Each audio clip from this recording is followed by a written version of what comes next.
150 kilometre গতির একটি লাল cherry যখন বাতাসের বুক চিরে ব্যাটসম্যানের হেলমেটের পাশ দিয়ে উইকেট রক্ষকের গ্লাভসে আছড়ে পড়ে, তখনই বুঝে নিতে হয় মাঠে এখন নতুন এক গতির রাজা রাজত্ব করছেন। মিরপুরের স্লো ট্র্যাকেও পাকিস্তান অধিনায়ক শান মাসুদকে স্রেফ গতির ঝড়ে বোকা বানিয়ে সাজঘরে ফেরত পাঠালেন নাহিদ রানা, যেখানে বাঘের গর্জনে কাঁপছে পাকিস্তান শিবির। 268 রানের পাহাড় সমান লক্ষ্য তাড়া করতে নেমে মাত্র 68 রান তুলতেই 3 উইকেট হারিয়ে খাদের কিনারায় পাকিস্তান।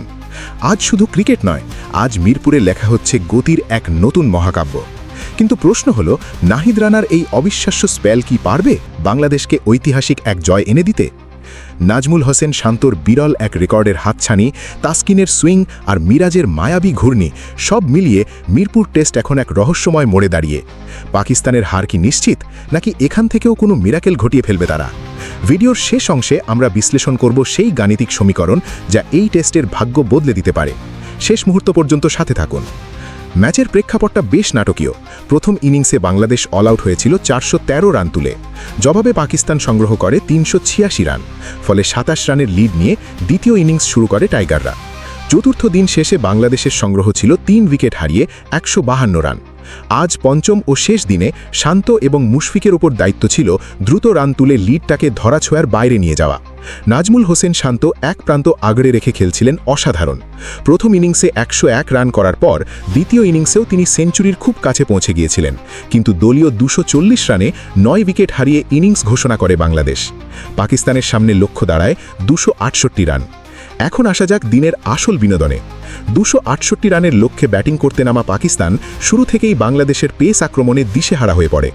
ইনিংসের শুরুতেই তাসকিন আহমেদ এক দুর্দান্ত ডেলিভারিতে ইমামুল হককে পরাস্ত করেন। ইমাম মাত্র 2 রান করে উইকেট রক্ষক লিটন দাসের হাতে ক্যাচ দিয়ে ফেলে যান। তখন পাকিস্তানের স্কোর ছিল 1 উইকেট হারিয়ে মাত্র 3 রান। লাঞ্চ বিরতির ঠিক পরেই আক্রমণ শানান মেহেদী হাসান মিরাজ। প্রথম ইনিংসের সেঞ্চুরিয়ান আজান আওয়াইসকে 15 রানে ক্লিন বোল্ড করে পাকিস্তানের মেরুদণ্ড ভেঙে দেন তিনি। তখন পাকিস্তানের সংগ্রহ 2 উইকেট হারিয়ে 57 রান। কিন্তু আসল চমক তখনও বাকি ছিল। অধিনায়ক শান মাসুদ ক্রিজে এসে থিতু হওয়ার চেষ্টা করছিলেন। ঠিক তখনই আক্রমণে আসেন নাহিদ রানা। তার একটি ডেলিভারি যেন আগুনের গোলা।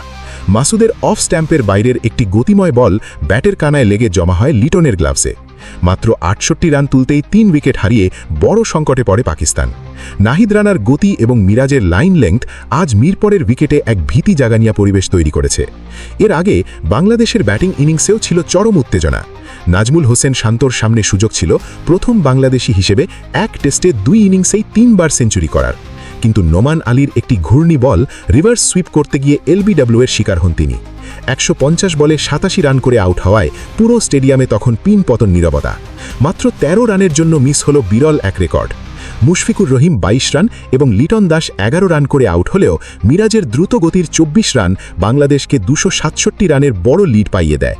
এখন মিরপুরের উইকেট যেভাবে আচরণ করছে তাতে প্রতিটি বলই পাকিস্তানের জন্য একটি চ্যালেঞ্জ।